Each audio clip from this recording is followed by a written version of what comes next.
Hello guys, welcome na naman sa ating Kapirasong channel. Oh ha?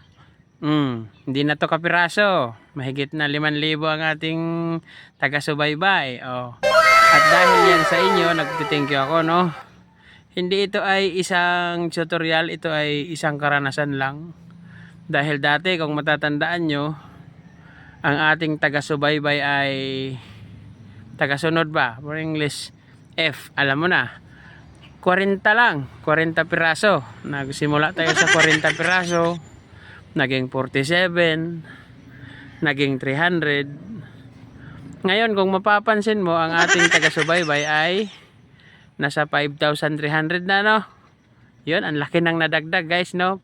Maraming salamat nga pala sa inyo dahil patuloy nyo pa rin akong sinusuportahan kahit medyo wali ang ating mga vlog. Hayaan nyo at pag hindi na tayo busy. Ngayon, na-share ko lang sa inyo ang karanasan ko kasi kaya nagkagano ng ating taga-subaybay. Medyo malaki na rin yun, ha, 5'3". At saka guys, sa nga pala, mapansin nyo sa mga video ko, may mga ads, di ba? O, may mga ads na tayo. Kaya, kung pwede, tapusin nyo lang ang mga ads. Kaya naman nangyayari yung guys, hindi sabihin na sumasahod na ako, no?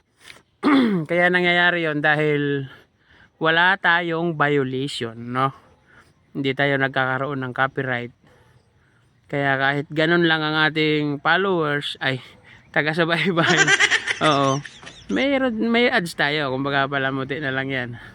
Kaya naman sa mga bago-bago lang diyan na kagaya ko, pumunta ka sa bahay ko at sigurado madadagdagan din yung taga-subaybay mo, no?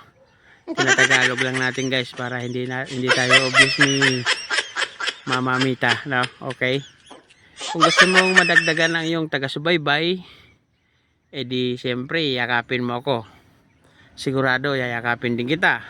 Yung iba kong mga taga-subaybay na parehas kong nagsusumikap na tumaas ng kaunti ang taga-subaybay nila, edi sigurado magtulungan tayo, no? Tulong-tulong. Sabi nga nila, hindi malalaki, hindi malalakas. Kapag nagtulungan, lahat malulutas, ano? Okay? Kahit dalawin nyo ngayon ang aking munting channel, ay siyempre, nadagdagan naman ng kaunti. Dati, ang saya ko na guys, maka 50, 100. Umabot tayo sa 300. Tapos nag 500 tayo. Sobrang tuwa ko na guys nung nag 1,000. Oo. Grabe ang tuwa ko na nun. Kung sa ngayon, kaya ako napagawa ng video, kahit medyo puyat, pagtingin ko guys, 5,300 na, no? 5,300. Sobrang saya, no? Tapos may mga ads pa ang ating mga video. Ibig sabihin lang naman ng ads na yung guys ay wala tayong mga violation na gawa. Kaya kung gusto nyo rin akong tulungan, punta kayo sa bahay ko. Sigurado tutulungan ko rin kayo. Tulungan lang tayo. No? Okay. Kaya sa unang-unang magko-comment nito at mag-share, sigurado tataas din yung followers mo. Okay? Yun lang muna sa araw na ito ang ating video. Maraming salamat. God bless all.